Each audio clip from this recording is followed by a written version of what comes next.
Hi there, I'm Jules. I'm one of the co-founders here at the Body Retreat. So in this little video today, I want to talk about calorie deficit. How many times have you been told or have you read that if you want to lose weight, then all you need to do is eat less and move more, and by so doing, create a calorie deficit? How many times have you heard or read that? Gazillions. And yet, if that simple fact were the truth, there would be no obesity. There would be no overweight people. Because the problem with the calorie deficit model is that it tries to simplify what is actually quite a complex and complicated equation that is very individual for each person, whether you're a man, a woman, how long you've held your weight, what your bone density is, where you are within your menstrual cycle, what your hormones are like, how hydrated you are. I mean, there's so many things that go into that particular equation. And the real issue that I have with calorie deficit is that it really takes food, this wonderful entity that we have to be able to nourish and nurture our body and our brain. And it distills it down into the most basic of forms of what number is attached to that.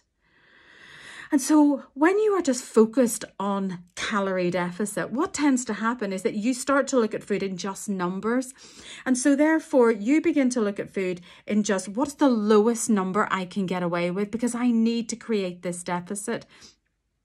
So you start to really make disordered choices around food. So for example, you might have allocated yourself 200 calories for a snack. And you might look and say, oh, look, I can have 2 of these chocolate bars at only 99 calories each. Or I could have, oh my God, half an avocado. That's like nearly 300 calories just on its own. And therefore avoid high protein, high fat, high calorie foods because you're thinking about this calorie deficit and you eat the little skinny chocolate bars instead. Unfortunately, those little skinny chocolate bars are actively working against your health and well-being. They're keeping you trapped in a cycle of overweight and being unwell too. Whereas when you eat in a way that isn't about the number, but is about moderation, and a lot of people say, oh, moderation doesn't work, balance doesn't work, the only thing that works is counting calories. You're like, okay, yeah. When you start to eat in a way that nourishes and nurtures your body and your brain, when you start to change what you eat, when you eat, how you eat, and why you eat, which is really critical.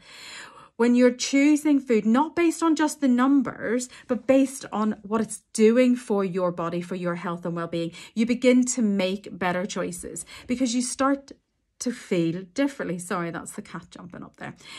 You start to feel different. You will find that your blood sugar levels are balanced, your energy levels are balanced, your sleep improves. And because those things start to happen, you find yourself with more energy, with less cravings, and your body composition naturally starts to change. It's not about counting the calories. Rather than counting the calories, rather than thinking about the numbers, thinking about what food can do for you and making choices about the kinds of food you want to eat, the foods that nourish you. Now, let's be honest here. We're not talking about having, a Pringles pizza or something like that, because there is no nourishment in that whatsoever. Once more, that's actively working against your health and well-being. So yes, there are choices that need to be made. For us, it's about making choices that are based around whole foods. A Pringle not being a whole food, not even being a food at all, in fact. So there you have it. Counting calories leads to a disordered relationship with food. You start to disseminate food down to the lowest common denominator of just the numbers. You start to view food as good food and bad food depending on the number that it has. And therefore you start to make choices that are robbing your body of good nutrition. And so you constantly find yourself in this cycle of trying to eat as little as possible, which is sustainable only for the shortest period of time before your body and your brain start to work against it. And what happens is you get what I call the fuck it genie, who after a few weeks, and it is a few weeks, when homeostasis really kicks in and your metabolism slows and your appetite hormones increase because your body thinks that you're in starvation and your body wants you to eat more food.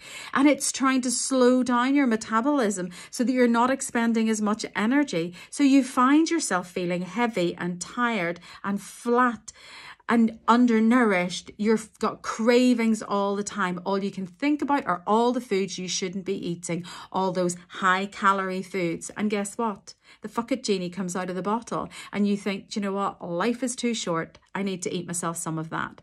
And because your metabolism is low and your appetite hormone is high, you don't just eat 1 or 2 crisps or 1 or 2 biscuits with a cup of tea. You devour the lot.